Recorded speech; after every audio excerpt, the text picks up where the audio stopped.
ಕಾಲುವೆಗಳಿಗೆ ನೀರು ಹರಿಸಿ ಜಲಾಶಯಕ್ಕೆ ಇಳಿದು ರೈತರ ಆಕ್ರೋಶ. ಲಾಲ್ ಬಹದ್ದೂರ್ ಶಾಸ್ತ್ರಿ ಜಲಾಶಯದ ವ್ಯಾಪ್ತಿಗೆ ಬರುವ ಎಲ್ಲ ಕಾಲುವೆಗಳಿಗೆ ತಕ್ಷಣ ನೀರು ಹರಿಸುವಂತೆ ಆಗ್ರಹಿಸಿ ಅಖಂಡ ಕರ್ನಾಟಕ ರೈತ ಸಂಘಾರಿ ಜಿಲ್ಲಾ ಘಟಕದ ನೇತೃತ್ವದಲ್ಲಿ ರೈತರು ಜಲಾಶಯದ ನೀರಿಗೆ ಇಳಿದು ಪ್ರತಿಭಟನೆ ನಡೆಸಿದರು. ಸರ್ಕಾರದ ವಿರುದ್ಧ ಘೋಷಣೆಗಳನ್ನು ಕೂಗಿದ ರೈತರು ಅಧಿಕಾರಿಗಳ ನಿರ್ಲಕ್ಷ್ಯದಿಂದ ರೈತರಿಗೆ ತೀವ್ರ ಅನ್ಯಾಯವಾಗ್ತಿದೆ ಅಂತ ಆಕ್ರೋಶ ವ್ಯಕ್ತಪಡಿಸಿದರು. ಕಾಲುವೆಗಳಿಗೆ ನೀರು ಬಿಡಿದ್ರೆ ನಾವು ಇಲ್ಲಿಯೇ ಸಾಯ್ತೇವೆ ಅಂತ ಎಚ್ಚರಿಕೆಯನ್ನು ನೀಡಿದರು. ಪ್ರತಿಭಟನೆ ವೇಳೆ ಸ್ಥಳಕ್ಕೆ ಆಗಮಿಸಿದ ಪೊಲೀಸ್ ಅಧಿಕಾರಿಗಳು ರೈತರನ್ನು ಮನವೊಲಿಸಲು ಪ್ರಯತ್ನಿಸಿದ್ರು.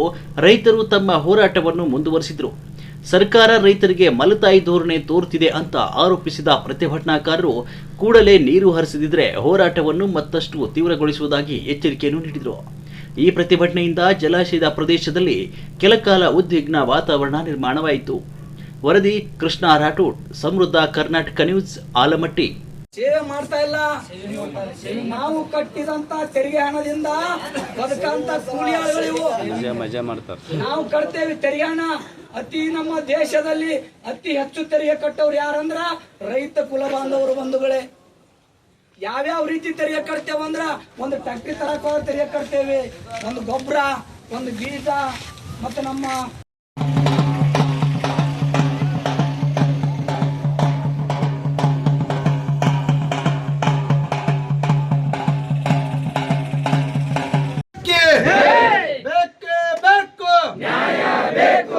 ಅಖಂಡ ಕರ್ನಾಟಕ ರಾಜ್ಯ ರೈತ ಸಂಘಕ್ಕೆ ಸಾಮೂಹಿಕ ನಾಯಕತ್ವ ಕರ್ನಾಟಕ ರಾಜ್ಯ ರೈತ ಸಂಘಕ್ಕೆ ಇವತ್ತಿನ ದಿವಸ ಈ ಸಾಮೂಹಿಕ ಕಾರ್ಯಕ್ರಮದ ಒಂದು ಅಧ್ಯಕ್ಷತೆಯನ್ನು ವಹಿಸಿರುವಂತ ನಮ್ಮ ಹಿರಿಯರು ಮಾರ್ಗದರ್ಶಕರಾಗಿರುವಂತ ಅರವಿಂದಣ್ಣ ಕುಲಕರ್ಣಿ ಅವರಿಗೆ ನಮಸ್ಕರಿಸುತ್ತಾ, ಅದೇ ತರನಾಗಿ ನಮ್ಮ ಬಿಜಾಪುರ ಜಿಲ್ಲೆಯ ಅಖಂಡ ಕರ್ನಾಟಕ ರೈತ ಸಂಘದ ಅಧ್ಯಕ್ಷರಾಗಿರುವಂತ ಉಮೇಶಣ್ಣ ಬಾಗೇಡಿ ಅವರಿಗೆ ನಮಸ್ಕರಿಸುತ್ತಾ, ಈ ವೇದಿಕೆ ಮೇಲೆ ಆಸೀನರಾಗಿರುವ ಎಲ್ಲ ಗಣ್ಯಾತಿ ಗಣ್ಯರು ಮತ್ತು ಸಹೋದರರಿಗೆ ನಮಸ್ಕರಿಸುತ್ತಾ